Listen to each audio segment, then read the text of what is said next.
देवो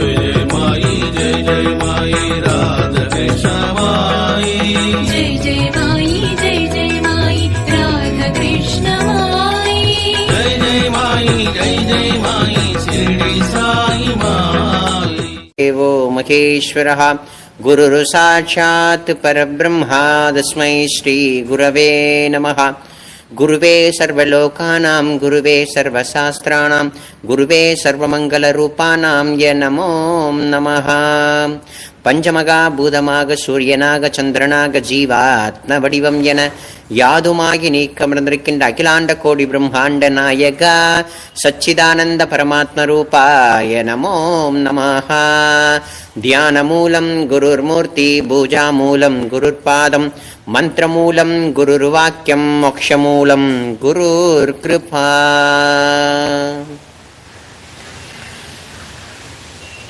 எல்லாம் அல்ல குருநாதருடைய பரம கருணையினால நம்மளுடைய பாரத தேசத்தில் இருக்கக்கூடிய அரியதான பொக்கிஷமான நூல்கள் ராமாயணமாக இருக்கட்டும், பாகவதமாக இருக்கட்டும், புராண இதிகாசங்களாக இருக்கட்டும், அத்தியாத்மீக ஆன்மீக சம்பந்தமான எண்ணற்ற நூல்கள் இருக்கட்டும், பாராயணம் செய்யக்கூடிய தமிழ்நாட்டில் இருக்கக்கூடிய திருமுறைகளாக இருக்கட்டும், திருப்புகளாக இருக்கட்டும், சாய் அதாவது ஆஞ்சநேய சுவாமியினுடைய சாலிசாவா இருக்கட்டும், இந்த மாதிரி அந்தந்த தெய்வங்களுக்கு இருக்கக்கூடிய ஸ்லோகங்களும் திருமுறைகளும் திருவாசகங்களும் திருப்புகளும் அபிராமி அந்தாதி போன்ற உன்னதமான வைபவம் நிறைந்த விசேஷங்களையும் நம்ம பாடத்தான் எந்த தெய்வத்து மேல எந்த அடியவர் எழுதினாரோ அந்த தெய்வத்தினுடைய அற்புதங்களும் அந்த தெய்வத்தினுடைய சாநித்தியமும் நமக்கு நல்லா புரியும். அந்த விதத்துல நம்ம பாபாவினுடைய சாயிநாத ஸ்தவனமஞ்சரி அப்படின்னு சொல்லக்கூடிய ரொம்ப ஒரு உயர்ந்ததான பொக்கிஷம் அது. ஆனா அந்த பொக்கிஷத்தை நம்ம சாயி சச்சரிதத்தை எப்படி மேலோட்டமா படிக்கிறோமோ அதே மாதிரிதான் சாயிநாத ஸ்தவனமஞ்சரி கூட எல்லாரும் மேலோட்டமா படிக்கிறோம். மேலோட்டமா படிச்சா நமக்கு என்ன புரியும்? ஒண்ணுமே புரியாது.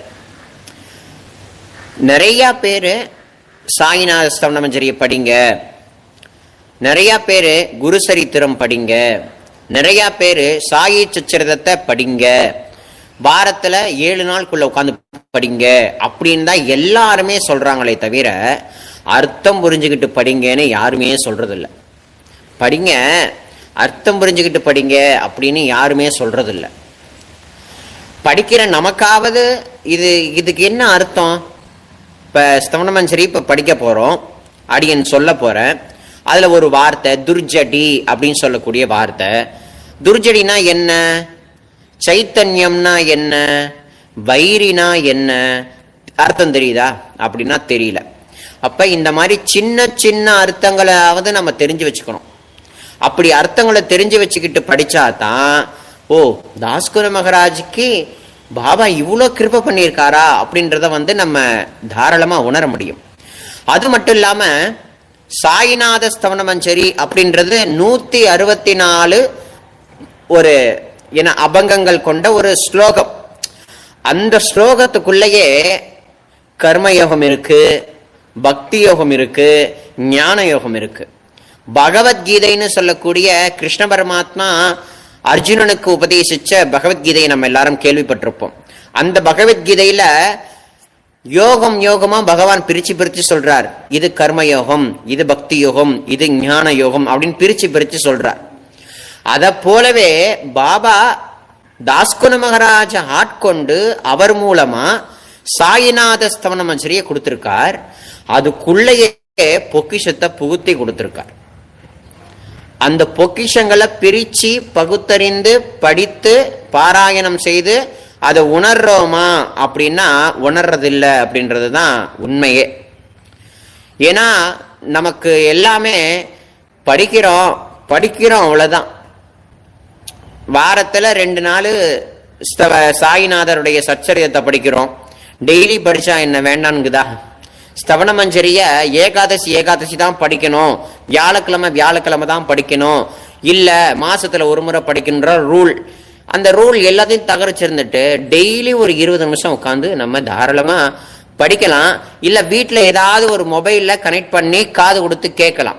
ரெண்டுல என்னைக்காவது ஒரு நாள் பண்ணிக்கிட்டே இருந்தா தான் நமக்கு அதோடைய மகத்துவம் நல்லா புரியும். அதனால இப்பவும் அடியன் ரொம்ப டீப்பா சொல்ல போறது இல்லை. ஏன்னா 164 ஸ்லோகமும் 164 மணிமுத்துகள். அந்த மணிமுத்தெல்லாம் கோத்துதான் தாஸ்குண மகாராஜ் பாபாவுடைய திருமார்புல சூட்டியிருக்கார். திருமார்புல சுவாமி தாஸ்குண மகாராஜ் சூட்டியிருக்கார். ஒரு முத்துக்கும், அதாவது ஒரு ஸ்லோகங்களுக்கும் எத்தனையோ விதமான அர்த்தங்கள் உண்டு, எத்தனையோ விதமான அர்த்தங்கள் பொதிஞ்சிருக்கு. அந்த ஒரு ஸ்லோகத்துக்கும் அர்த்தம் சொல்லணும் அப்படின்னா இன்னைக்கு எல்லா ஸ்லோகத்தையும் முடிக்க முடியாது, 10 ஸ்லோகம் தான் முடிக்க முடியும். சொல்றது புரியுதுங்களா? அதனால இன்னைக்கு எல்லா ஸ்லோகமும் சொல்ல போறோம். அதுல எது எந்தெந்த வார்த்தைகள் குறிப்பிட்டு நமக்கு புரியலையோ அந்த வார்த்தைகளோட நம்ம முடிச்சுப்போமே தவிர ரொம்ப டீட்டெயிலா சொல்லணும் அப்படின்னா அது நாள் எடுக்கும். சரிங்களா? இப்ப சாயிநாத ஸ்தவன மஞ்சரி அப்படின்னு சொல்லக்கூடிய இது பார்த்தீங்கன்னா இதுவும் சாயிநாத ஸ்தவன மஞ்சரி புக்கு தான். இத ஒரு அடியவர் எழுதியிருக்கார். அதே மாதிரி இதுவும் சாயிநாத ஸ்தவன மஞ்சரி தான். இதையும் ஒரு அடியவர் எழுதியிருக்கார். இது பாருங்க, இதுவும் சாயிநாத ஸ்தவன மஞ்சரி, இதையும் ஒரு அடியவர் தான் எழுதியிருக்கார். இதுவும் ஒரு சாயிநாத ஸ்தவன மஞ்சரி. இந்த மாதிரி 100க்கும் மேற்பட்டோர் சாயிநாத ஸ்தவன மஞ்சரிய எழுதியிருக்காங்க, தனக்கு ஏற்றார் போல எழுதியிருக்காங்க.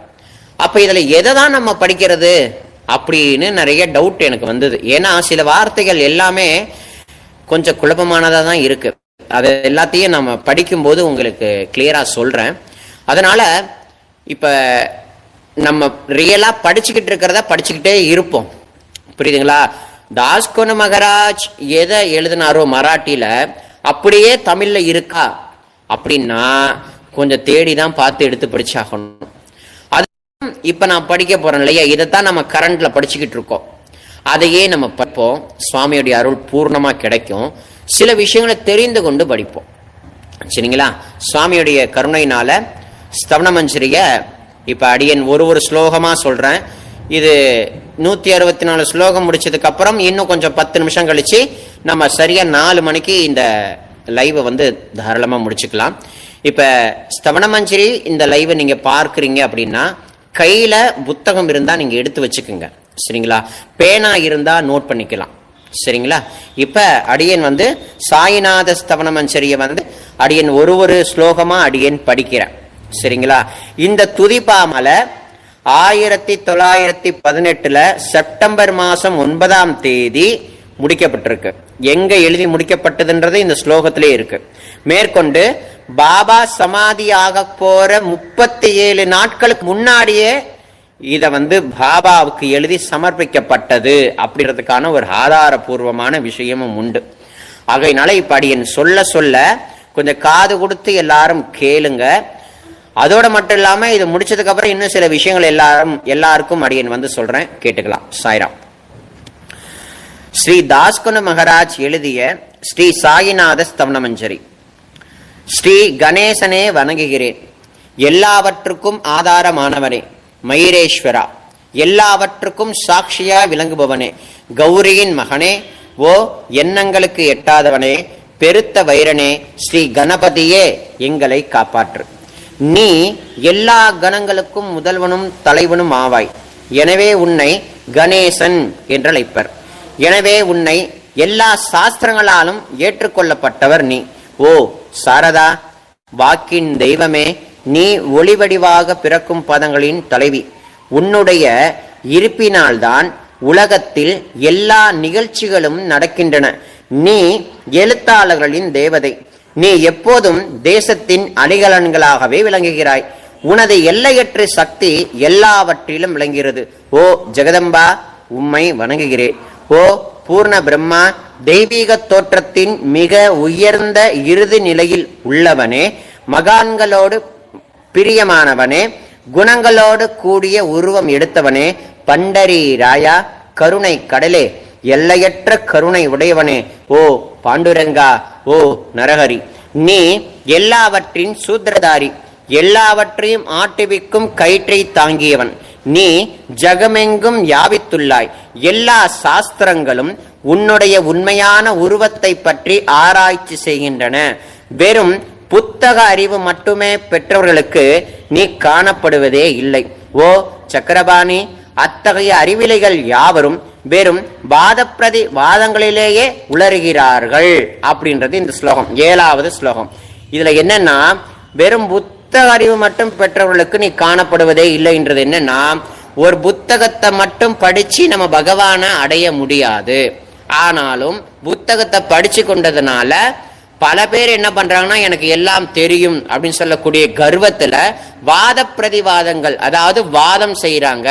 இது அவர்களுடைய அறியாமை அப்படின்றதுதான் இதனுடைய அர்த்தம். இந்த மாதிரி ஒரு ஸ்லோகத்துக்கும் அர்த்தம் சொல்லணும் அப்படின்னா அது ரொம்ப லாங்கா எடுக்கும். அதனால சில விஷயங்களை அடியன் புரிய வைக்கிறேன். மகான்கள் மட்டுமே உன்னை அறிகிறார்கள். மற்றவர்கள் யாவரும் குழப்பத்தில் மூழ்கியவர்களாக மயங்கியவர்களாக உள்ளார்கள். உனக்கு பக்தியோடு கூடிய என் சாஷ்டாங்கமான நமஸ்காரத்தை சமர்ப்பிக்கிறேன். ஓ 5 முகங்களுடையவனே சங்கரா, மனித மண்டைகளோடு ஆன மாலை அணிந்தவனே, நீல நிறமுடைய கழுத்தனே, திகம்பரா, ஓம்கார ரூபா, பசுபதி நாதா, எவருடைய உதடுகளில் உங்களுடைய திவ்யமான நாமம் விளங்குகிறதோ அவர்களுடைய துன்பங்கள் உடனடியாக விலகிவிடும். ஓ துர்ஜடி, உன் நாமத்தின் மகிமை அத்தகையது. இப்ப வந்தாச்சா துர்ஜடினா என்ன? இப்ப நிறைய பேர் சச்சரித்திரம் நம்ம படிக்கிறோம். துர்ஜடி அப்படின்ற ஒரு வார்த்தை இதுல போட்டிருக்கு. துர்ஜடினா என்ன அப்படின்னா, துர்ஜடி அப்படின்னா ஜடாமுடி கொண்டவரேன்னு அர்த்தம். துர்ஜடிக்கு அர்த்தம் ஜடாமுடி கொண்டவரே அப்படின்றது அர்த்தமாகும். அதை நம்ம எப்படி படிக்கலாம் அப்படின்னா, ஓ ஜடாமுடி கொண்டவரே, உன் நாமத்தின் மகிமை அத்தகையது. யார் அந்த ஜடாமுடி கொண்டவர்னா ஈஸ்வரன் சிவபெருமானத்தான் துர்ஜடி, ஜடாமுடி கொண்டவர் அப்படின்னு இந்த இடத்துல தாஸ்குரு மகாராஜ் அடையாளம் காட்டியிருக்கார். உனது பாதங்களை வணங்கி நான் இந்த துதியை சொல்ல முற்படுகிறேன். நீலகண்டா, இதற்கு உனது முழுமையான உதவியை எல்லா விதத்திலும் எனக்கு அளிப்பாயாக. இப்போது அத்ரி மகரிஷியின் குமாரனான தத்தரையும், லக்ஷ்மி தேவியின் குலதெய்வமான விஷ்ணுவையும், ஸ்ரீ துகாராம் முதலான எல்லா மகான்களையும் வணங்கி பின்னர் பக்தர்கள் அனைவரையும் வணங்குகிறேன். ஓ சாயிநாதா, உனக்கு வெற்றியுண்டாகுக.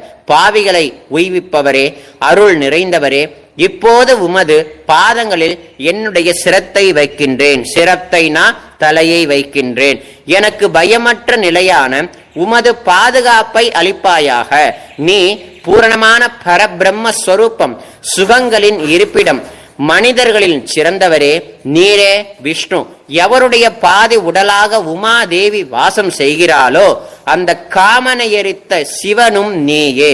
நீ மனித உருவெடுத்த பரமேஸ்வரன். நீ ஞானவானத்தின் கதிரவன்.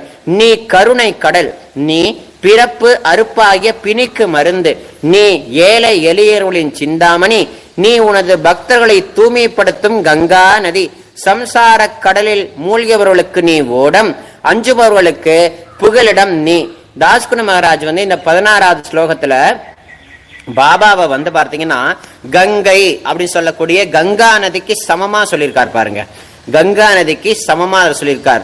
பக்தர்களை தூய்மைப்படுத்தும் கங்கா நதி நீ அப்படின்னு அவர் சொல்லியிருக்கார். இந்த பிரபஞ்சத்தின் மூல காரணமாக எந்த பரிசுத்தமான சைத்தன்யம் விளங்குகிறதோ, இந்த சைத்தன்யம் அப்படின்னா தூய்மையான வஸ்து, ஆத்ம வஸ்து, ஆத்மாவத்தான் இங்க சைத்தன்யம் அப்படின்றத குறிப்பிட்டிருக்காங்க. சைத்தன்யத்துக்கு அர்த்தம் ஆத்மா அப்படின்றத எல்லாரும் புரிஞ்சுக்குங்க. இந்த பிரபஞ்சத்தின் மூல காரணமாக எந்த பரிசுத்தமான சைத்தன்யம் விளங்குகிறதோ, ஓ கருணை கடலே, அது நிச்சயம் நீயே. இந்த பிரபஞ்சம் முழுவதும் உன்னுடைய ஒரு விளையாட்டு அப்படின்னு சொல்லியிருக்கார். தாங்கள் பிறவியற்றவர், உமக்கு இறப்பே கிடையாது. நன்கு ஆழ்ந்து விசாரித்து பார்த்து இறுதியில் அடையப்பட்ட முடிவும் இதுவே. பிறப்பு இறப்பு இவை இரண்டும் அஞ்ஞானத்தினால் தோன்றியவை. ஓ மகாராஜா, நீங்கள் அவை இரண்டு நின்றும் கொஞ்சம் கூட பற்று அற்றவராக உள்ளீர். தண்ணீர் ஓடையில் வெளிப்பட்டது என்றால் அது அங்கேயே தோன்றியது ஆகுமா? முன்பே நீர் நிரம்ப உள்ளது. உள்ளிருந்து வெளியே வந்தது அவ்வளவே. படுகையில் நீர் வந்தபோது அதற்கு ஓடை என்ற பெயர் ஏற்பட்டது. நீரில்லாவிடில் அது வெறும் படுகையே. இதுக்கு என்ன அர்த்தம் அப்படின்னா, படுகை அப்படின்னா நம்மளுடைய உடம்பு அப்படின்னு அர்த்தம். இங்க நீர் வந்த போதுன்னு போட்டிருக்கு இல்லையா, நீர்னா ஆத்மா அப்படின்றது அர்த்தமாகும். ஒரு ஓடை நம்ம ஊர்ல போகுது அப்படின்னா அந்த ஓடைக்கு அழகு என்னன்னா நீர் தான். அந்த நீர் போனாதான் அந்த ஓடைக்கே அழகு. அந்த நீர் போலன்னா அந்த ஓடைக்கு அழகு இல்லை இல்லையா. அதத்தான் இந்த படுகை அப்படின்னு சொல்லக்கூடியது இந்த உடல். இந்த உடலாகிய படுகையில் ஓடக்கூடியது ஆத்மா, அதாவது அதைத்தான் நீர். இந்த படுகைக்கு எது, இந்த உடலுக்கு எது அழகு? ஆத்மஸ்வரூபம், சைத்தன்யம். அப்ப ஒரு ஓடைக்கு எது அழகு? நீர். ஓடைக்கு நீர் இல்லைன்னா அது வெறும் படுகை தானே. அந்த மாதிரி இந்த உடம்புல சைத்தன்யமாகிய நீர் இல்ல அப்படின்னா இதுவும் அந்த படுகை போல தானே. அதைத்தான் தாஸ்கன மகாராஜ் ரொம்ப டீட்டெயிலா அதை சொல்லியிருக்கார். பெருகுவது வற்றி விடுவது பற்றி நீர் சற்றும் பொருட்படுத்துவதே இல்லை. நீர்னா ஆத்மா அப்படின்றத எல்லாரும் புரிஞ்சுக்குங்க. நீர் படுகைக்கு கொஞ்சமேனும் முக்கியத்துவம் அளிப்பதே இல்லை. படுகை மட்டும் நீர் நிறைந்துள்ள போது பெருமை கொள்கிறது, நீர் வற்றும் போது மிகவும் வருந்தும் நிலையை அடைகிறது. என்ன மாதிரி ஒரு அழகான ஸ்லோகம் பாருங்க. படுகை மட்டும் நீர் நிறைந்துள்ள போது பெருமை கொள்கிறது. ஒரு பெரிய காவிரி நதி இருக்குன்னா தண்ணி போனாதான் அது அழகு. அந்த மாதிரி இந்த உடம்புல ஆத்மா இருந்தாதான் அதுக்கு அழகு. புரியுதுங்களா? நீர் வற்றும் போது மிகவும் வருந்த நிலையை அடைகிறது. நீர் வற்றும் போதுன்னா இந்த உடம்பை விட்டு ஆத்மா போயிட்டு அப்படின்னா என்ன ஆகும்? அடுத்து படுகைக்கு ரொம்ப வருத்தம், அதனால இந்த உடம்புக்கும் ரொம்ப வருத்தம் அப்படின்றதான் தாஸ்கன மகாராஜ் சொல்லியிருக்கார். மனித உடல் நீர் படுகை போன்றது. சுத்தமான சைத்தன்யமே ஆத்மாவே பரிசுத்தமான நீர் ஊற்று. புரியுதுங்களா? நீர்ப்படுகைகள் எண்ணற்றவை இருப்பினும் நீர் மற்றும் வேறுபடுவதே இல்லை. கங்கா நதி இருக்கு, யமுனா நதி இருக்கு, காவிரி நதி இருக்கு, தென்பெண்ணை பாலாறு இருக்கு, தாமிரபரணி இருக்கு. சொல்றது புரியுதுங்களா? அப்ப நிறைய நதிகள், நிறைய ஓடைகள் இருக்கலாம், நிறைய ஆறுகள் இருக்கலாம். ஆனா ஆறுகள் வேறுபட்டாலும் நீர், ஜலம் அது ஒண்ணுதான். அதைத்தான் அவர் சொல்றார். பிறப்பு அற்றவரான அருட்கடலே, உமது வஜ்ராயுதம் என்னுடைய அஞ்ஞானமாகிய மலையை அழிக்கட்டும் என வேண்டுகிறேன். இத்தகைய எண்ணற்ற தோற்றங்கள் இதுவரை பூமியில் ஏற்பட்டுள்ளன, இப்போதும் இருந்து வருகின்றன, காலகிரமத்தில் இனிமேலும் ஏற்பட போகின்றன. அந்த ஒவ்வொரு தோற்றத்துக்கும் ஒரு தனிப்பெயரும் உருவமும் கிடைக்கிறது. அதன் மூலம் உலகத்தில் அவற்றை பிரித்தறிகிறார்கள். சைத்தன்யத்தை பொறுத்தவரை நான் நீ என்று கூறுவது பொருந்தாது. இருமை என்பதே எங்கு இருப்பதற்கு இடமில்லையோ அதுவே உண்மையில் சைத்தன்யம் எனப்படுவது. மேலும் உண்மையில் சைத்தன்யம் பிரபஞ்சம் முழுவதையும் வியாபித்து உள்ளது. அதாவது பாபாவாகிய ஆத்மா, நமக்குள்ள இருக்கக்கூடிய ஆத்மா பிரபஞ்சம் முழுக்க வியாபித்துள்ளது அப்படின்னு சொல்லியிருக்கிறார் பாருங்க. பின் நான் நீ என்ற பாவனை எவ்வாறு பொருந்தும்? மேகத்திலிருந்து பிறக்கும் நீர் ஒரே தன்மையானது. மேகத்திலிருந்து இந்த பூமிக்கு படக்கூடிய தண்ணி ஒரே மாதிரியானது. பூமியின் மேல் இறங்கிய பிறகு அதற்கு பற்பல வேறுபாடுகள் ஏற்படுகின்றன. பூமியில கொட்டுதுங்களா? இப்ப அடுத்த வரியை பாருங்க. கோதாவரி நதிப்படையில் விழுந்த நீர் கோதாவரி என்று அழைக்கப்படுகிறது. கிணற்றில் விழுந்த நீருக்கோ அத்தகைய மேன்மை இல்லை. மேலேந்து கொட்டக்கூடிய மழை துளி ஒரே மாதிரி தான் கொட்டுது. புரியுதுங்களா? ஆனா பூமியில விழும் பொழுது சில மழை துளி ஆறுல ஊத்துது, கொட்டிடுது. சில மழை துளி வயல்கள்ல கொட்டிடுது, சில மழை துளி கிணற்றுகள்ல கொட்டிடுது. அதனால மேன்மை இல்லை அப்படின்றத அவர் தெளிவா சொல்றார். அதே மாதிரி மகான்களின் உருவமாகிய கோதாவரியில் உள்ள நீர் நீங்கள், நாங்கள் குளம், குட்டை, கிணறு போன்றவர்கள். நம்மிடையே உள்ள வேறுபாடுகள் இதுவே. எங்களுடைய வாழ்வின் உண்மையான குறிக்கோளை அடைய நாங்கள் தங்களிடம் வர வேண்டும். நம்மளுடைய வாழ்க்கையினுடைய உண்மையான குறிக்கோள் என்ன அப்படின்னா மோக்ஷம் அப்படின்னு சொல்லக்கூடிய முக்தி, பிறவாத வரம், பிறவாத நிலை. அததான் நம்மளுடைய வாழ்க்கையினுடைய குறிக்கோள். இதற்காகவே நாங்கள் தங்களிடம் வர வேண்டும்னு தாஸ்குரு மகாராஜ் சொல்றார். ஆனா இத பல பேர் படிக்கும் பொழுது எனக்கு வீடு கட்டணும், இதுதான் என்னுடைய குறிக்கோள், அதனால நான் உங்கள்கிட்ட வரேன் பாபா, எனக்கு கல்யாணம் ஆகணும், அதுதான் என் குறிக்கோள், அதனால நான் உங்ககிட்ட வரேன் பாபா அப்படின்னு நம்ம பாவிச்சுக்கிறோம். ஆனா தாஸ்குரு மகாராஜ் உண்மையான பாவத்தோட இதுதான் எழுதியிருக்கார். மோட்சம் தான் எங்களுடைய குறிக்கோள், அதை அடையறதுக்கு பிரபு நாங்க உங்கள்கிட்ட வரணும் அப்படின்னு அவர் சொல்லியிருக்கார். எப்போதும் கரங்கூப்பி தங்களையே சரணாகதி அடைய வேண்டும், ஏனெனில் தாங்கள் புனிதத்தின் உறைவிடம் அப்படின்னு சொல்லியிருக்கிறார். கோதாவரி நதிக்கு பாத்திரத்தினால் படுகையினால் புனிதம் ஏற்பட்டது. வெறும் நீரை மட்டும் நோக்குவோமாகில் அது எங்கும் ஒரே விதமானது. கோதாவரி நதிப்படுகை புனிதம் வாய்ந்தது என்பது தீர்மானிக்கப்பட்ட உண்மை. அதனை தீர்மானிப்பதற்கு பூமியில் நல்ல தன்மை தீயத்தன்மை ஆகியவையே உதவி செய்கின்றன என்பதை நோக்கவும். மேகத்தினின்று வந்த நீரின் புனிதத்தை எந்த பூமி பாகம் மாற்றவில்லையோ அந்த பாகத்தை சாஸ்திரம் அறிந்தவர்கள் கோதா என்று அழைத்தார்கள். மற்ற இடங்களில் விழுந்த நீர் அந்தந்த மண்ணின் குணத்தை ஏற்றுக்கொண்டது. தோற்றத்தின் போது இனிமையாக இருந்த நீர் அசுத்தமாகவும் கசப்பாகவும் உப்பாகவும் ஆயிற்று.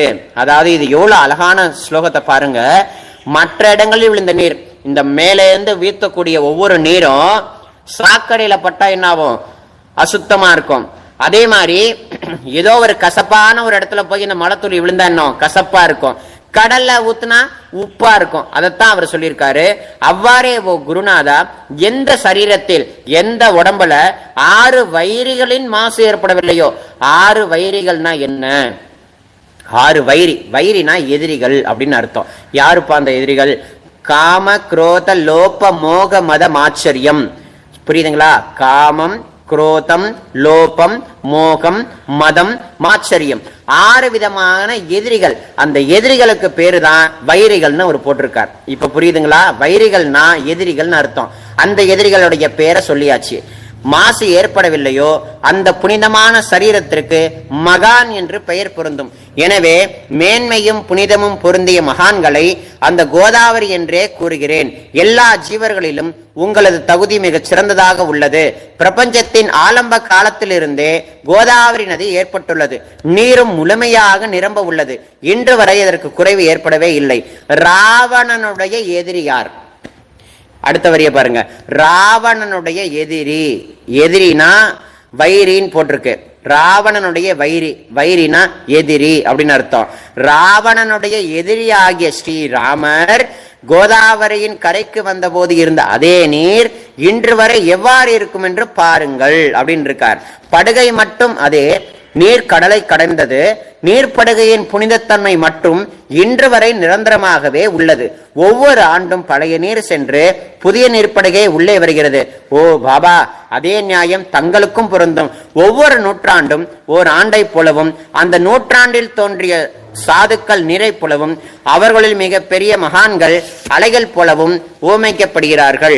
இந்த மகான்களின் உருவமாகிய கோதாவரியில் முதல் ஆண்டில் சனதர், சனகர், சனந்தனர் முதலியோரின் வெள்ளம் ஏற்பட்டுள்ளது. பின்னர் நாரதர், தும்புரு, துருவன், பிரகலாதன், பலி சக்கரவர்த்தி, சபரி, அங்கதன், வாயுகுமாரன், விதுரர், கோபர்களும் கோபிகைகளும் தோன்றினார்கள். இவ்வாறு இன்று வரை ஒவ்வொரு நூற்றாண்டின் ஒன்றன் பின் ஒன்றாக மகான்களின் வெள்ளம் ஏற்பட்டுள்ளது. வெள்ளம்னா என்ன அப்படின்னா அவதாரம் அப்படின்னு அர்த்தம். மகான்களின் அவதாரம் ஏற்பட்டுள்ளது. இங்க அவதாரத்துக்கு பதிலா வெள்ளம் அப்படின்றத தாஸ்குரு மகாராஜ் போட்டிருக்கார். நான் அதனை வர்ணிப்பதற்கு இலாதனாகவே உள்ளேன். ஓ சாயிநாதா, இந்த நிகழும் நூற்றாண்டில், இப்போதைக்கு இந்த நூற்றாண்டில் மகான்களின் தோற்றமாகிய கோதாவரியில் நிச்சயமாக உமது வெள்ளம் உள்ளது. இந்த வருஷத்துல, அதாவது இந்த நூற்றாண்டுல, ஏ பிரபு சாயிநாதா, உன்னுடைய அவதாரம் நிகழ்ந்துள்ளது அப்படின்றத தாஸ்குரு மகாராஜ் சொல்லியிருக்கார். எனவே உமது திவ்ய சரணாகத விந்தகங்களுக்கு என்னுடைய வந்தனையை செய்கிறேன். மகாராஜா, எனது துர்க்குணங்களை கொஞ்சம் கூட நீ பொருட்படுத்தவே வேண்டாம். நான் ஏழை, எளியவன், அஞ்ஞானி, பாவிலுக்கெல்லாம் தலை சிறந்தவன், எல்லா துர்க்குணங்களும் பொருந்தியவன். ஆனால் என்னை நிராகரிக்க வேண்டாம். பரிசக்கள் இரும்பினுடைய குறைகளை பொருட்படுத்துவதே இல்லை. கோதாவரி நதி தன்னை அடைந்த கிராமத்திற்கு சிறு ஓடைகளை திருப்பி அனுப்புவதே இல்லை. ஒரு கடல்ல நிறைய நதி கலக்குதுன்னா என்கிட்ட வராத போ அப்படின்னு சொல்லுமா? சொல்லாததுல திருப்பி அனுப்பிடுமா? அனுப்பாதில்ல. அதைத்தான் இவர் அழகா சொல்லியிருக்கார். தங்களுடைய அருள்நோக்கை செலுத்தி என்னிடத்தில் உள்ள எல்லா தீய குணங்களையும் விரைவாக அழித்து விடுங்கள். அடியேனுடைய வேண்டுதல் இதுவே. பரிசக்கள் தொடர்பு ஏற்பட்டும் இரும்பின் இரும்புத்தன்மை அழிக்கப்படாவிட்டால் குருநாதா அது பரிசக்களின் பெருமைக்கு இழுக்கு. இந்த பரிசக்கள்னா என்ன அப்படின்னா, பரிசக்கள் அப்படின்றது ஒரு உயர்ந்ததான பொக்கிஷம், புரியுதுங்களா? அந்த பொக்கிஷமான பரிசக்கள், அந்த பரிசக்கல்ல ஒரு இரும்பு மேல வச்சா அந்த இரும்பு தங்கமா மாறிடும், புரியுதுங்களா? இரும்பை தங்கமாக மாற்றக்கூடிய ஒரு கருவிதான் இந்த பரிசக்கள். அந்த பரிசக்கள் அப்படின்னு சொல்லக்கூடியதை தான் தாஸ்கன மகராஜ் பாபாவை குறிப்பிடுறாரு இங்க. பரிசக்கள் அப்படின்னா பாபான்னு அர்த்தம். பரிசக்களின் தொடர்பு, பாபாவின் தொடர்பு ஏற்பட்டும் இரும்பின் இரும்புத்தன்மை அழிக்கப்படாவிட்டால், நம்ம எல்லாம் இரும்பாம், நம்ம கிட்ட இருக்கிற கெட்ட தன்மையைத்தான் அழிக்கப்படாவிட்டால் குருநாதா அது பரிசக்களின் பெருமைக்கு இழுக்கு. பாபா சொல்றா பாரு, அது பாபா உன்னுடைய பெருமைக்கு இழுக்கு அப்படின்றத அவர் அழகா சொல்லியிருக்காரு பாருங்க. அந்த மாதிரி இந்த ஒரு ஸ்லோகத்திலையுமே பாபாவை இன்ச்சு டு இன்ச்சு கொண்டு வந்திருக்கார்.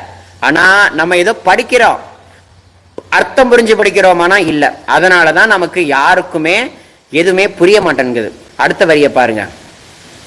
என்னை பாவியாக இருக்கும்படி தாங்கள் வைக்காதீர்கள், தாங்கள் தாழ்வு அடைய வேண்டாம், நீங்கள் பரிசக்கள், நான் இரும்பு. புரியுதுங்களா? பாபா நீதான் பரிசக்கள்,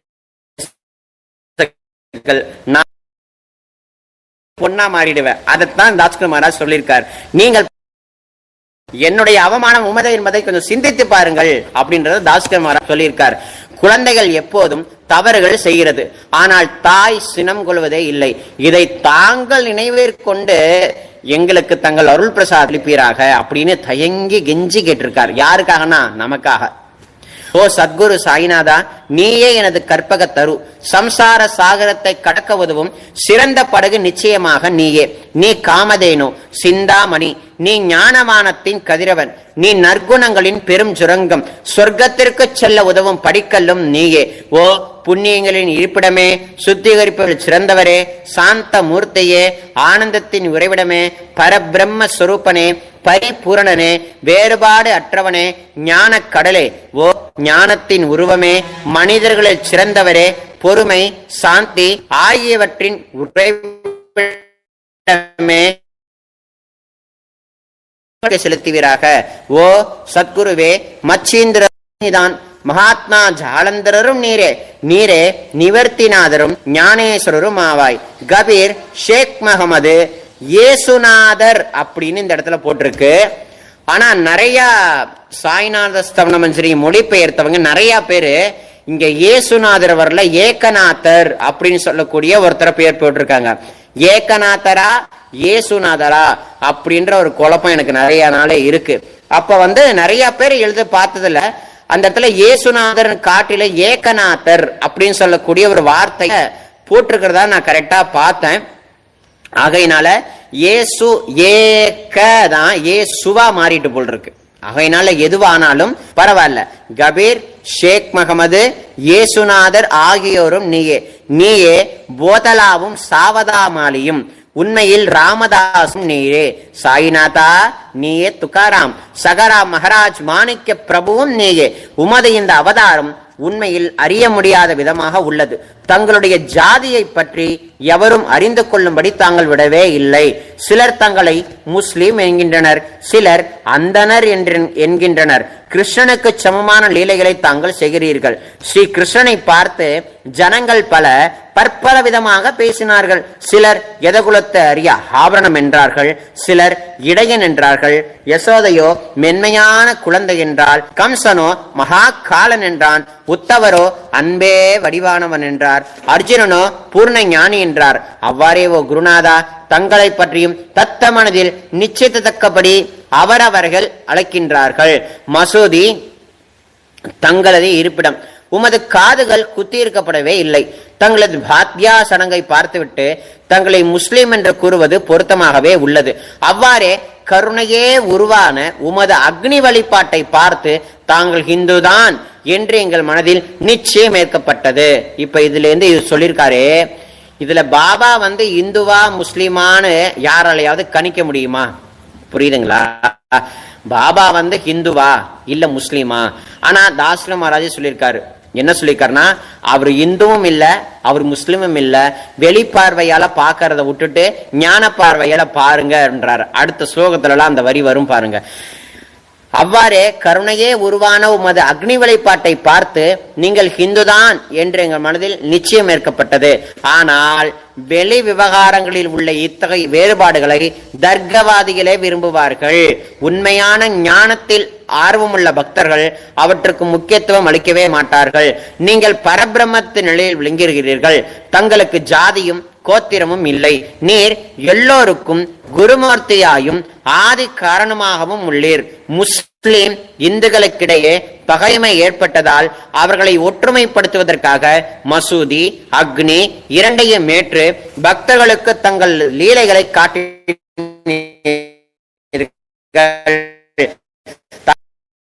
தாங்கள் பரபிரம்மே, உண்மையில் தாங்கள் அதுவே தத்துவமசி, உண்மையில் தர்க்கங்களுக்கு அப்பாற்பட்டவர். தங்கள் முன்னால் எவ்வளவோ தர்க்க விதங்கள் நிகழ்ந்தன. அங்கே எனது சாதாரணமான மொழிகள் எப்படி ஏற்கப்படும்? ஆனால் தங்களை பார்த்தால் என்னால் மௌனமாக இருக்க முடியவே இல்லை. துதி செய்வதற்கு உலக வழக்கில் பதங்களே சாதகமாக உள்ளன. இங்க பதங்களே இருக்கலையா, அது வார்த்தைகளே.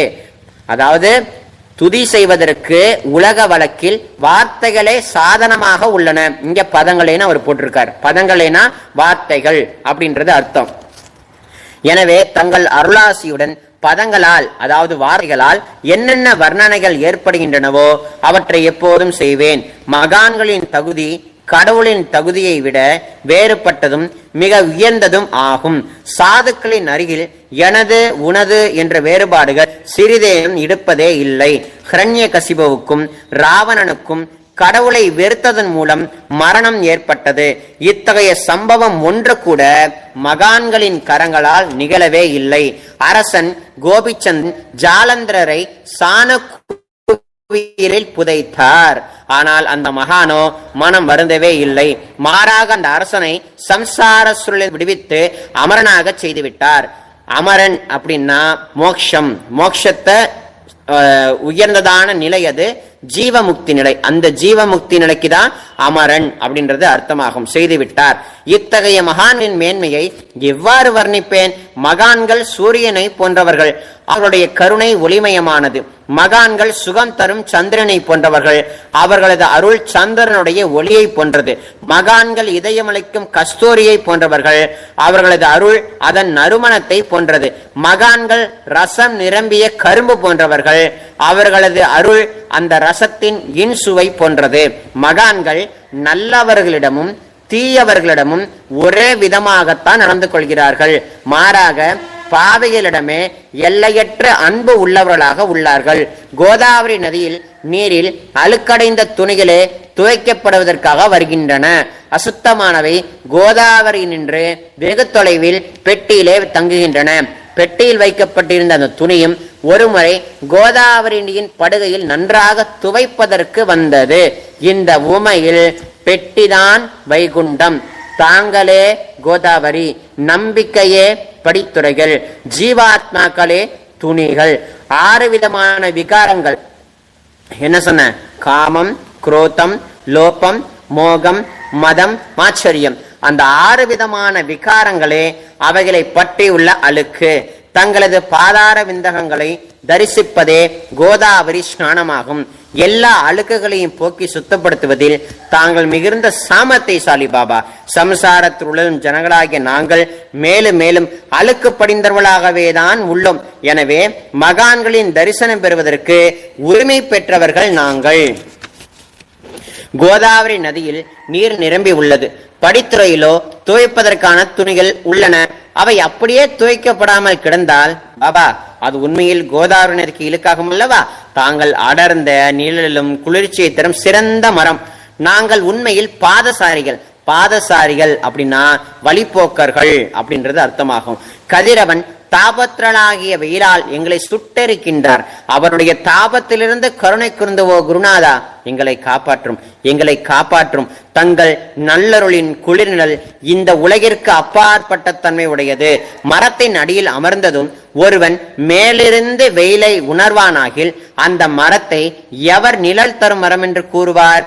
உமது அருள் இன்றி இந்த உலகத்தில் எந்த நன்மையும் ஏற்பட போவதே இல்லை. தர்மத்தை நிலைநிறுத்துவதற்காக கண்ணன் அதாவது சேஷசாயி அர்ஜுனனுக்கு நண்பனானான். விபீஷணன் சுக்ரீவனுடைய அருளினாலேயே கோமான் ஸ்ரீராமனின் அருகாமையை அடைந்தார். மகான்களின் மூலமாகத்தான் ஸ்ரீ ஹரி மேன்மையை அடைந்தார். எந்த பிரம்மத்தை பற்றி வேதங்களில் கூட வர்ணிக்கப்படவில்லையோ அத்தகைய பிரம்மத்தை உலகத்தில் உள்ள சகுனமாக செய்து வெட்கப்பட வைத்தார்கள் மகான்கள். தாமாஜி என்ற பக்தர் வைகுண்ட பதியும் ருக்மணி வர்ணமாகிய இறைவனை ஒரு மகார் தாழ்த்த குலத்தவனாக உருவெடுக்க செய்தார். சோக்காமாலா என்ற பக்தரோ ஜெகதாத்மான இறைவனை தமது எருமைகளின் சவத்தை எடுக்கும்படி செய்துவிட்டார். மகான்களின் பெருமையை உணர்ந்த ஜெகஜீவனாகிய இறைவன் அவர்களுக்காக தண்ணீரையும் அன்று சுமந்தான். உண்மையில் மகான்கள் சச்சிதானந்த பிரபுவாகிய இறைவனின் எஜமானர்களே ஆவார்கள். இப்போது எனக்கு அதிகம் சொல்வதற்கு வரவே இல்லை. நீயே எங்களுடைய தாயும் தந்தையும். ஓ சத்குரு சாய்நாதா, ஷிரடி கிராமத்திலே வசிப்பவரே, ஓ பாபா, உம்முடைய லீலைகளின் உண்மையான பொருளை எவரும் அறியவே இல்லை. அவ்வாறு இருக்க எனது வெற்று வார்த்தைகள் எவ்வாறு அவற்றை விளக்க முடியும் சொல்லுங்கள். ஜீவன்களுக்கு ஓய்வளிக்கும் பொருட்டு தாங்கள் ஷிரடிக்கு வந்தீர்கள். அகல்களிலே நீரூற்றி விளக்கேற்றி நீங்கள் எரிய வைத்தீர்கள். 7 சான் நீளமுள்ள குறுகிய மரப்பலகையை நீங்கள் படித்துக் கொள்ளும் கட்டிலாக்கி உங்கள் யோக சாமர்த்தியத்தின் சக்தியை பக்தர்களுக்கு காட்டினீர்கள். அநேக பெண்மணிகளின் மலட்டுத்தன்மையை நீக்கி அருளினீர்கள். எத்தனையோ வியாதிகளை உதியின் மூலம் குணப்படுத்தினீர்கள். இந்த உலக சம்பந்தமான துன்பங்களை நீக்குவது உமக்கு ஒரு பொருட்டே அன்று. யானை ஒன்று எறும்பை யாரு பாபா சுமையாக கருதும். ஓ குருநாதா, இந்த எளியவன் பால் கருணை காட்டுவீராக. நான் உனது பாதங்களையே அண்டியுள்ளேன், வேண்டியுள்ளேன். என்னை திருப்பி அனுப்பிவிடாதீர்கள். நீர் அரசர்களுக்கெல்லாம் அரசன், குபேரனுக்கெல்லாம் குபேரன், வைத்தியர்களுக்கெல்லாம் வைத்தியன். உங்களை விட சிறந்தவர் இந்த உலகத்தில் வேறு எவருமே இல்லர். மற்ற தெய்வங்களை பூஜிப்பதற்கு அதற்கு தகுந்த சிறந்த உபகரணங்கள் உள்ளன. ஆனால் உம்மை பூஜிக்க இந்த உலகில் பொருட்களே இல்லை பாபா. சூரியனுடைய இல்லத்தில் தீபாவளி பண்டிகை வந்ததென்றால் எப்பேற்பட்ட பொருட்களை கொண்டதை கொண்டாட முடியும்? சமுதிரத்தின் தாகத்தை நீக்க இந்த புவியிடத்தில் நீரே இல்லை. நெருப்பை உஷ்ணப்படுத்த எங்கிருந்து அக்னி கொண்டு வருவது? ஓ ஸ்ரீ சமர்த்தா குருநாதா, பூஜைக்குரிய பொருட்கள் யாவும் உண்மையில் உமது ஆத்மாவின் அம்சமாகவே உள்ளன. மேற்கூறப்பட்டவையெல்லாம் தத்த சிருஷ்டியால் கூறப்பட்ட பேச்சுக்களை அன்றி என் மனதில் அனுபவங்களால் ஏற்பட்டவை அன்று. அனுபவங்கள் இன்றி கூறப்படும் பதஜாலங்கள் வீணேயாகும். இந்த பதஜாலங்கள் அப்படின்னா என்னன்னா, பத அப்படின்னா வார்த்தைகள், வார்த்தை ஜாலங்கள். நான் சொல்றது வீணா போயிடும் அப்படின்றத பாஸ்கர் மகாராஜ் சொல்லியிருக்கார். போகட்டும், உலக வழக்கில் உள்ளபடி உமக்கு நான் பூஜை செய்யலாம் என்றால் அதனை செய்வதற்கு எனக்கு திறமை எனக்கு இல்லை. என் குருநாதரே, பலவிதமான கற்பனைகள் உமக்கு பூஜை செய்ய போகிறேன். அருள் மிகுந்தவரே, அடியேனுடைய அத்தகைய பூஜையை ஏற்றுக்கொள்வீராக. இப்போது அன்பு கண்ணீரால் உமது பாதங்களை கழுவுகிறேன். உண்மையான பக்தியாகிய சந்தனத்தை அரைத்து உமக்கு பூசுகிறேன். எனது அழகிய பதங்களாகிய அதாவது வார்த்தைகளாகிய இந்த கஃனியை உமக்கு அணிவிக்கிறேன். பிரேமை என்ற மலராகிய மாலையை உமது கழுத்தில் அணிவிக்கிறேன். என்னுடைய துர்குணங்களாகிய தூபத்தை உனக்கு முன்பு எரிய விடுகிறேன். அது மிக தீய பொருளாகினும் அதனின்று தீய வாசனை எழுவதே இல்லை. சத்குருவுக்கு முன்பு அன்றி வேறு எங்கெல்லாம் தூபம் எரியவிடப்படுகின்றதோ அந்த தூப பொருள்களுக்கு ஏற்படும் நிலை பின்வருமாறு. தூப திரவியத்திற்கு அக்னியின் ஸ்பரிசம் ஏற்பட்ட மாத்திரத்தில் அதனது நறுமணம் என்ற நல்ல குணம் அதனை விட்டு சென்று விடுகிறது.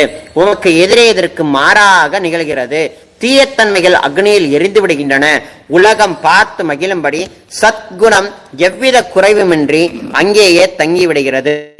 மனிதனுடைய தீய குணங்கள் யாவும் எரிந்த பின் மனம் மாசற்றதாகிறது. கங்கையில் உள்ள மாசுக்கள் நீங்கியவுடன் அவள் இயல்பாகவே புனிதமடைகிறாள். மாயை மோகம் என்ற தீபத்தை உனக்கு சுற்றுகிறேன். அதன் மூலம் எனக்கு வைராக்கியம் என்ற ஒளியை கொடுங்கள் பாபா. உமக்கு அமருவதற்கு சுத்தமான நம்பிக்கை என்ற சிம்மாசனத்தை என் இதயத்திலே தருகிறேன். அதனை தாங்கள் ஏற்றுக்கொண்டு பக்தி என்ற நைவேத்தியத்தை நீங்கள் ஏற்றுக்கொள்வீராக. பக்தி என்ற நைவேத்தியத்தை நீ உண்டுவிட்டு அதனது ரசத்தை எனக்கு கொடுத்து விடு. ஏனெனில் நான் உன்னுடைய பச்சிலம் குழந்தை, உன்னுடைய பாலில் எனக்கு உரிமை உண்டு பாபா. எனவே என்னுடைய மனதையும் உமக்கு தட்சணையாகவே அர்ப்பணிக்கிறேன். அதனால் கர்துத்வம், இந்த கர்துத்வம்னா என்னன்னா, எல்லாத்துலயும் நான் செய்யறேன்னு நம்ம ஒரு அகங்காரமா பிடிச்சிருக்கோம் இல்லையா, அந்த தான் கர்துத்வம் அப்படின்றத சொல்லப்பட்டிருக்கு. கர்துத்வம் நான் செய்கிறேன் என்பது எந்த விதத்திலும் என்னிடத்தில் இருக்காது அப்படின்றதான் தாஸ்குண மகாராஜ் இந்த இடத்துல சொல்லியிருக்கார். இப்போது பிரார்த்தனையோட கூடிய உனக்கு சாஷ்டாங்கமான நமஸ்காரம் செய்கிறேன். ஓ புண்ணிய ஸ்லோகா சாயிநாதா, அதனை தாங்கள் ஏற்றுக்கொள்வீராக. பிரார்த்தனா அஷ்டகம், இந்த பிரார்த்தனை பண்ற ஒரு அஷ்டகத்தை அவர் கொடுத்திருக்கார். அஷ்டகம்னா 8 ஸ்லோகங்கள் கொண்ட பிரார்த்தனா அஷ்டகம். சாந்தமான மனமுடையவரே, சிறந்த அறிவுடையவரே, சாயிநாதா, அருள் நிறைந்தவரே, கருணை கடலே, சத்திய சொரூபமானவரே, மாயையாக இருளை அளிப்பவரே, ஜாதி மதங்களுக்கு அப்பாற்பட்டவரே, சாதனையின் முடிவை அடைந்தவரே, எண்ணங்களுக்கு அப்பாற்பட்டவரே, கருணைக்கு உறைவிடமே, சிறிடி கிராமத்திலே உறைபவரே, ஓ சாய்நாதா, எங்களை காப்பாற்றும், எங்களை காப்பாற்றும். ஞானமாகிய கதிரவனே, ஞானத்தை அளிப்பவரே, எல்லாவித நன்மைகளையும் செய்பவரே, பக்தர்களின் இதயத்தில் உழுவும் அன்னமே, உமது பாதங்களை அடைந்தவரை காப்பவரே, சிருஷ்டி செய்யும் பிரம்மா நீதான், காக்கும் தெய்வம் லக்ஷ்மியின் கணவன் விஷ்ணுவும் நீயே, உண்மையில் உலகங்களையும் லயமடைக்க செய்யும் ருத்ரனும் நீயே. தாங்கள் இல்லாத இடம் இந்த உலகத்தில் எங்குமே இல்லை பாபா. சாய்நாதா, நீர் எல்லாம் அறிபவர், எல்லோரின் இதயத்திலும் உறைபவர். எங்களுடைய எல்லா குற்றங்களையும் மன்னிக்க வேண்டுமென வேண்டுகிறேன். பக்தியின்மையோ சந்தேகங்களோ போன்ற அலைகளை விரைவில் நீக்குவீராக. நீர் பசு, நான் பச்சிலம் கன்று. நீர் சந்திரன், நான் சந்திரகாந்தக்கள். தாங்கள் பாதங்கள் கங்கா நதியின் சொரூபமானவை. அவற்றை நான் பக்தியோடு வணங்குகிறேன் பாபா. இப்போது உமது அடைக்கலம் அளிக்கும் அருள்மயமான கரங்களை என் சிரத்தின் மேல் வைப்பீராக. என்னுடைய வருத்தங்களையும் கவலைகளையும் நீக்குவீராக. இந்த தாஸ்குணுவாவுடன் சேர்ந்த ஜீவாத்மா தங்களுடைய பணியாளன். இந்த பிரார்த்தனாஷ்டகத்தை கூறி நான் சாஷ்டாங்கமாக நமஸ்காரம் செய்கிறேன். எனது பாவங்களையும் துன்பங்களையும் ஏழ்மைகளையும் உடனடியாக நீக்குவீராக. நீர் பசு, நான் கன்று. நீர் தாய், நான் குழந்தை. என் விஷயத்தில் தாங்கள் மனம் கடித்துக் கொள்ளலாமா?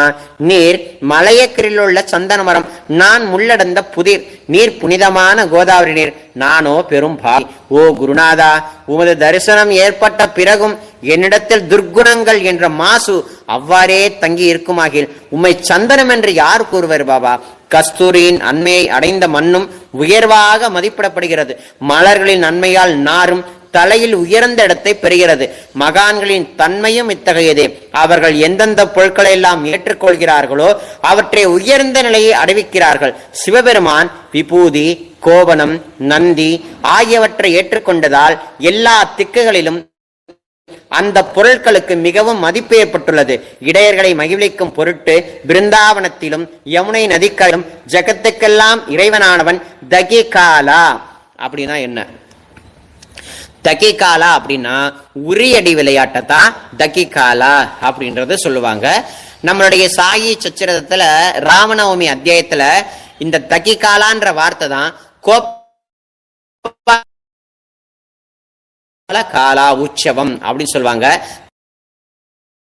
ஆனா இதுல தாஸ்குண மகாராஜ் தகிகாலா அப்படின்ற என்ற விளையாட்டை விளையாடினான். ஞானிகள் அவ்விளையாட்டை உயர்வாக வைக்கிறார்கள். அவ்வாறே நான் தூராச்சாராயினும், இந்த வார்த்தைக்கு என்ன அர்த்தம்னா, தூராச்சாராயினும்னா நான் தீய நடத்தை உள்ளவன் அப்படின்னு அர்த்தம். நான் தீய நடத்தை உள்ளவன் பாபா, உண்மையே அடைந்துள்ளேன் ஓ குருநாதா. எனவே இதை பற்றி உன் உள்ளத்தில் கொஞ்சம் எண்ணி பாருங்கள். ஓ குருநாதா, லிகத்திலும் வரத்திலும் எந்தெந்த பொருட்களை சுகமென்று என் மனம் சந்தேகமர கருதுகிறதோ அவற்றையெல்லாம் நீரே நிறைவேற்ற வேண்டும். உமது கருணையினால் இவ்வாறு செய்துவிடும். எனது மனது அடக்கிவிடும். சமுதிரத்தை இனிமையாக்க செய்துவிட்டால் பிறகு உப்புத்தன்மை பற்றி பயமில்லையே. சமுதிரத்தை இனிமையாக்கும் சக்தி உண்மையில் உமக்கு உண்டு. எனவே இந்த தாஸ்கையாவுடன் சேர்ந்து இந்த ஜீவாத்மாக்களின் வேண்டுதல்களை நிறைவேற்றுவீராக. என்னிடத்தில் என்னென்ன குறைகள் உள்ளனவோ அவை அனைத்தும் உமதே. சித்தர்களுக்கெல்லாம் கோமானான உமக்கு குறை என்பது பொருந்தாது. இப்போது அதிகம் சொல்வது எதற்காக? நீரே எனக்கு ஆதாரம். தாயினுடைய இடுப்பில் உள்ள குழந்தை பயமற்றுதானே இருக்கும். ஓ மகாராஜா, இந்த துதியை யாரெல்லாம் அன்போடு படிக்கிறார்களோ அவரவர்களுடைய விருப்பங்களை தாங்கள் நிறைவேற்றுவீராக. இந்த துதியை படிப்பவர்களின் 3 வித தாபங்களும் ஓர் ஆண்டுக்குள் விலகிடும் என்பதே இந்த துதியின் மேல் உமது நிரந்தரமான அருளாசியாக இருக்கட்டும். ஸ்நானம் முதலியவை செய்து சுத்தமாக அனுப்பின் மனதில் சுத்தமான பக்தியோடு தினமும் இந்த துதியை பாராயணம் செய்யவும். இவ்வாறு செய்ய முடியாவிட்டால் ஒவ்வொரு வியாழக்கிழமை என்றும் மனதிலே சத்குருமூர்த்தியை இருத்தி பாராயணம் செய்யவும். அதுவும் கூட இயலாவிடில் ஏகாதசி தோறும் அதன் விளைவுகளை பார்ப்பதற்காக இந்த துதியை பாராயணம் செய்யவும் அப்படின்னு சொல்லியிருக்கார். அதாவது டெய்லி படிங்க. டெய்லி படிக்க முடியலையா, வியாழக்கிழமை படிங்க. அப்பயும் முடியலையா, ஏகாதசியாவது படிங்க அப்படின்னு நம்ம எல்லாரையும் பத்தி பாபா அவர்கிட்ட சொல்லிட்டார் போல் இருக்கு. எதிர்காலத்துல என் பிள்ளைங்க அப்படி இப்படிதான் இருக்கதான் செய்வாங்க.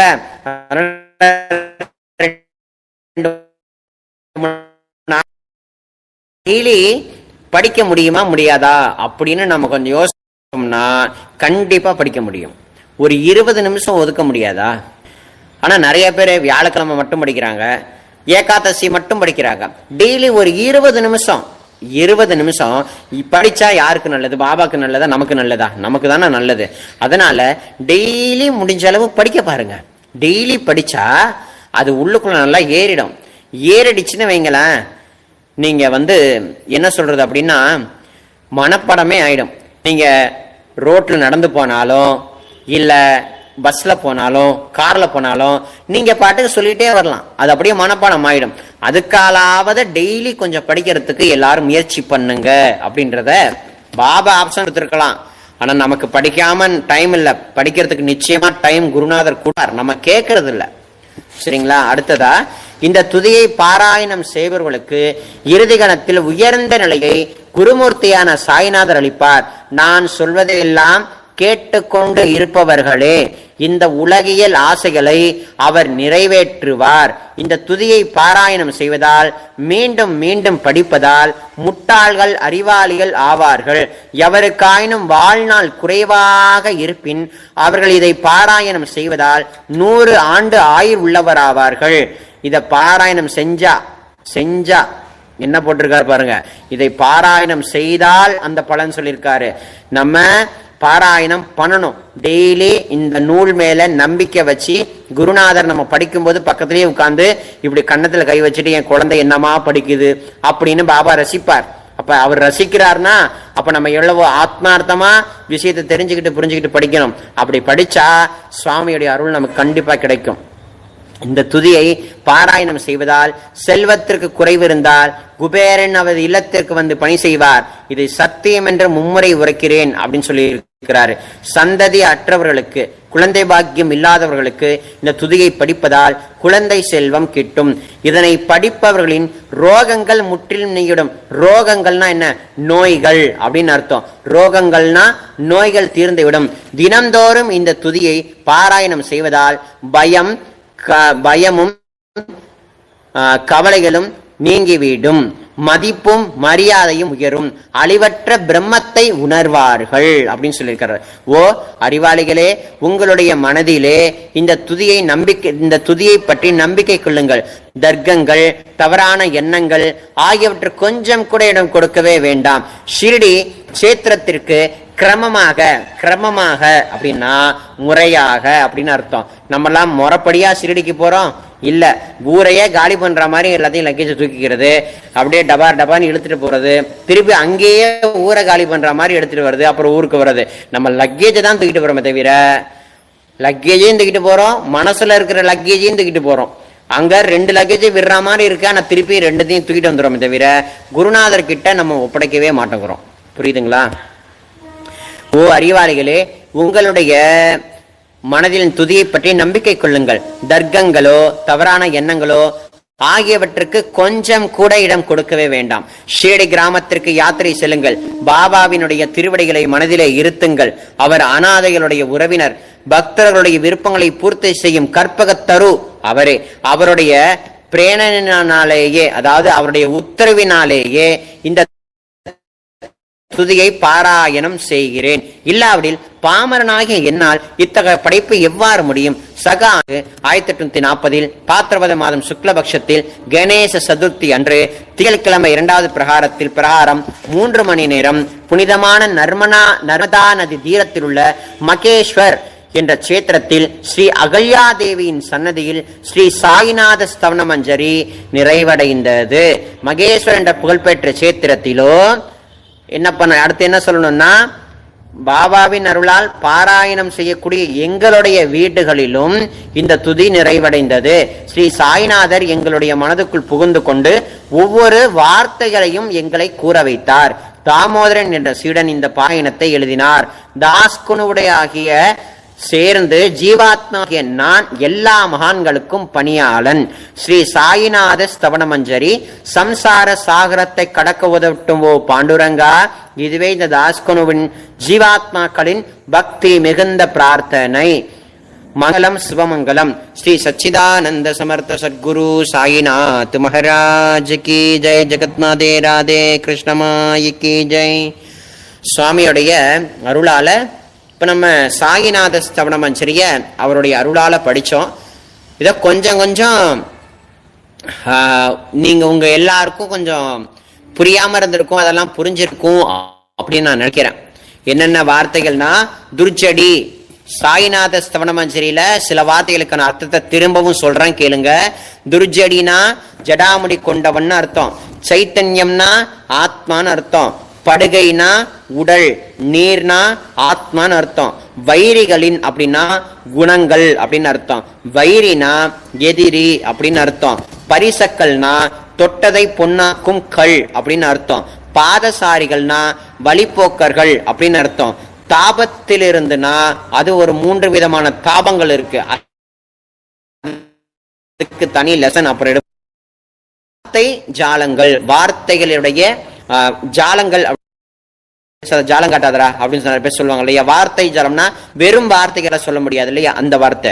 அதே மாதிரி கர்துத்வம் அப்படின்னா நானே செய்கிறேன் அப்படின்னு சொல்லக்கூடிய அகங்காரத்தை தான் கர்துத்வம் அப்படின்னு சொல்லப்படுது. அடுத்து தகிகாலா அப்படின்னா ஒரே அடி விளையாட்டை தான் தகிகாலா அப்படின்னு சொல்லப்பட்டிருக்கு. அதாவது தூராச்சாரியாயினும்னா தீய நடத்தை உள்ளவன் அப்படின்னு அர்த்தமாகும். ஆகையினால இந்த மாதிரி வார்த்தைகளுக்கு தான் மேக்சிமம் உங்க எல்லாருக்கும் கொஞ்சம் டவுட் இருந்திருக்கும். இப்போ மேக்சிமம் கொஞ்சம் இதெல்லாம் கொஞ்சம் உங்களுக்கு புரிஞ்சிருக்கும் அப்படின்ற மாதிரி அடியன் நினைக்கிறேன். நாளைக்கு இன்னும் சூப்பரான ஒரு சப்ஜெக்ட். நாளைக்கு இதே 3-4 என்னன்னா, பாபா அவர் காலத்துல அவர் காது கொடுத்து கேட்ட இன்னொரு அபங்கம் இருக்கு, ஹரிபாட் அப்படின்னு அர்த்தம். அந்த ஹரிபாட் அந்த ஹரிபாட்டை நம்ம நாளைக்கு படிக்கிறோம். ரொம்ப நல்லா சூப்பரா இருக்கும். அந்த ஆரத்தி ஞான ராஜான்னு பாபாவுடைய ஆரத்தி வரிகள்ல, ஆரத்தி ஞான ராஜா ஆரத்தி துக்காராமா அப்படின்னு பாடுறோம் இல்லையா. அதுல இந்த ஆரத்தி ஞான ராஜான்னு பாடினாலே பாபா ஏந்திரிச்சுடுவாராம். ஏந்திரிச்சு 2 கரம் கூப்பி நமஸ்கரிப்பாராம். அப்பேற்பட்ட ஞானேஸ்வர் எழுதுன, அவரால் எழுதப்பட்டதுதான் ஹரிபாட் அப்படின்னு சொல்லக்கூடியது. அந்த ஹரிபாட்டை பாடுனா பாபா தன்னையே மறப்பார். ஏன் அப்படின்னா, அந்த ஹரிப்பாட்டில் அவ்வளோ விஷயங்களை புகுத்தி கொடுத்துருக்காரு தெய்வம் குருநாதர். புரியுதுங்களா? அந்த ஹரிப்பாட்டு ரொம்ப விசேஷம். அந்த ஹரிப்பாட்டை நாளைக்கு நம்ம அனுபவிக்க போறோம், சரியா 3 மணிலேருந்து 4 மணி வரைக்கும். ஆகையினால ஸ்தவன மஞ்சரியை முடிஞ்ச அளவு டெய்லி படிங்க. யாரும் டைம் இல்லை, அது இல்லை, இது இல்லைன்னு சொல்ல வேண்டாம். உங்களால் படிக்க முடியலனாலும் வீடு முழுக்க அது கேட்கும்படி ஓட விடுங்க. வீடு முழுக்க ஓடும்படி கேட்க விடுங்க. அப்படி கேட்க விட்டாலாவது 1-2 வார்த்தைகளாவது காது விழும். அப்படி காதுல விழுறது தான் நமக்கு கிடைச்ச ஒரு பெரிய பாக்கியம். அதனால எல்லாருமே ஸ்தவன மஞ்சரியை விடாமல் நீங்கள் பாராயணம் பண்ணுங்க. இதை வந்து ஒரு அம்மா கேட்குறாங்கன்னது, அதை எப்படி டவுன்லோட் பண்ணுறது சாய்ராம்? எதை டவுன்லோட்னா, அந்த ஸ்தவன மஞ்சரி எப்படி டவுன்லோட் பண்ணுறது அப்படின்னா, நீங்கள் நெட்டில் போயிட்டு சாய்நாத ஸ்தவன மஞ்சரி தமிழ் பிடிஎஃப் அப்படின்னு போட்டிங்கனாலே அது நிறைய வரும் பிடிஎஃப்னு. அந்த பிடிஎஃப் டச் பண்ணிங்கன்னா டவுன்லோடுன்னு அதுவே கேட்கும். அந்த டவுன்லோடை டிக் பண்ணிங்கன்னா டவுன்லோட் ஆகிடும். அது தனி டிக் விழுந்திருக்கும். அந்த டிக்கை டச் பண்ணிங்கன்னா ஸ்தவன மஞ்சரி கிடச்சிரும். நீங்கள் அதை பார்த்து கூட நீங்கள் தாராளமாக படிக்கலாம். அதே மாதிரி ஹரிபாட்டோட வரிகளை சென்ட் பண்ணுங்க சாய்ராம், குரூப்பில் போடுங்க, டுமாரோ ஈஸியாக இருக்கும் எங்களுக்கு அப்படின்ற மாதிரி கேட்டிருக்கீங்க. நான் வந்து குரூப்பில் வந்து நாளைக்கு வந்து அந்த ஹரிபாட்டை வந்து மேக்சிமம் போட பார்க்குறேன். ஏன்னா அது சின்ன வரியில் நிறையா இருக்குது. இதாவது 164 ஸ்லோகத்தோட முடிஞ்சிட்டு அது 200க்கும் மேலே போகும் அந்த ஸ்லோகம். அதனால நான் வந்து உங்களுக்கு அந்த ஹரிபாட்டை பற்றின விஷயங்களை வந்து நான் தனியாக புகைப்படம் எடுத்து நான் தாராளமாக அதை நான் போட்டுடுறேன். தாராளமாக நீங்கள் எல்லாருமே படிங்க. டெய்லி ஸ்தவன மஞ்சரி இந்த ஹரிபாட் படித்தா ரொம்ப நல்லது. ஆனால் பாபாவோட பக்தர்களுக்கு இந்த ஹரிபாட்னா என்னன்னே தெரியல. ஹரிபாட்டுடைய விசேஷம், ஹரிபாட்டுடைய இதுங்கிறது இன்னும் மக்களுக்கு வந்து புரியல. ஆகையினால அதை சொல்லணும் அப்படின்றதுக்காகத்தான் இந்த லைவ் மூலமாக அடியேன் இந்த பதிவை போடுறேன். பாவம் எல்லாரும் பொங்கல் பிஸியில் இருப்பீங்க, இருந்தாலும் கூப்பிட்டு இந்த மாதிரி விஷயங்களும் சொல்லணும். ஏன்னா நம்ம லைவ் போட்டு ரொம்ப நாள் ஆகுது. போட்டால் பிரயோஜனமாக ஒன்று போடணும், சும்மா போடக்கூடாதுன்றதுக்கு தான். நான் இன்னைக்கு வைகுண்ட ஏகாதசி வேற, ஏகாதசி பாராயணம் பண்ணணும்னு தாஸ்கர் மகாராஜே சொல்லியிருக்கார். அதனால இன்னைக்கு ரொம்ப உயர்ந்த நாள். இன்னைக்கு நான் மட்டும் தனியாக பாராயணம் பண்ணது எதுக்கு, எல்லாரையும் கூப்பிட்டு வச்சு பாராயணம் பண்ணுவோங்கிறதுக்கு தான் இந்த மாதிரி கூப்பிட்டு வச்சு உங்கள் எல்லாரையும் பாராயணம் அடியேன் பண்ணேன். அதே மாதிரி இந்த ஹரிபாட்டு வந்து ரொம்ப விசேஷம். இது என்ன சொல்றாரு வருது அடியவர், ஹரிபாட்டுன்னு நீங்க சொல்லி தான் கேட்கிறேன் சாய்ராம். ஹரிபாட்டு தான் இல்லை சாய்ராம், துக்காராம் மகாராஜுடைய அபங்கம், நாமதேவருடைய அபங்கம், ஞானேஸ்வரமாவுடைய அபங்கம், இது எல்லாமே வந்து பார்த்தீங்க அப்படின்னா நிறைய இருக்கு. ஆனா வந்து பார்த்தீங்க அப்படின்னா அது புரிதலே வந்து கிடையவே கிடையாது. சரிங்களா? அதனால வந்து நான் என்ன சொல்றேன் அப்படின்னா, மேக்சிமம் வந்து எல்லா விஷயங்களையும் நீங்க கொஞ்சம் தெரிஞ்சுக்கணுன்ற ஒரு ஆவல் இருந்தா தான் உங்க எல்லாருக்குமே வந்து தாராளமா பிடிபடும். இல்லைன்னா பிடிபடவே படாது. ஆகையினால அவசியம் நாளைக்கு இருக்கக்கூடிய அந்த நேரலையிலையும் அவசியம் எல்லாரும் கலந்துக்குங்க. ஹரிப்பாட்டை நம்ம பாடி குருநாதருடைய அனுகிரகத்தை வந்து நம்ம அடையலாம் அப்படின்றத எல்லாருக்கும் சொல்லிக்கிறேன்.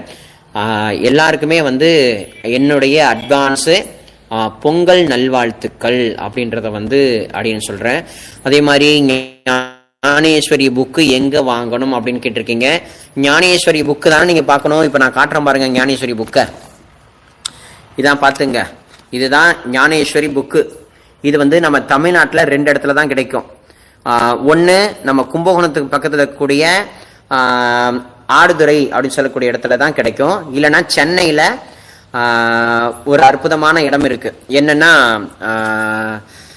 ராமநாமா பப்ளிகேஷன் சொல்லக்கூடியது. நீங்க நெட்ல போட்டீங்கன்னா ராமநாமா பப்ளிகேஷன் மாம்பழம்னு போடணும். டி நகரத்தான் மாம்பழம்னு சொல்லுவாங்க.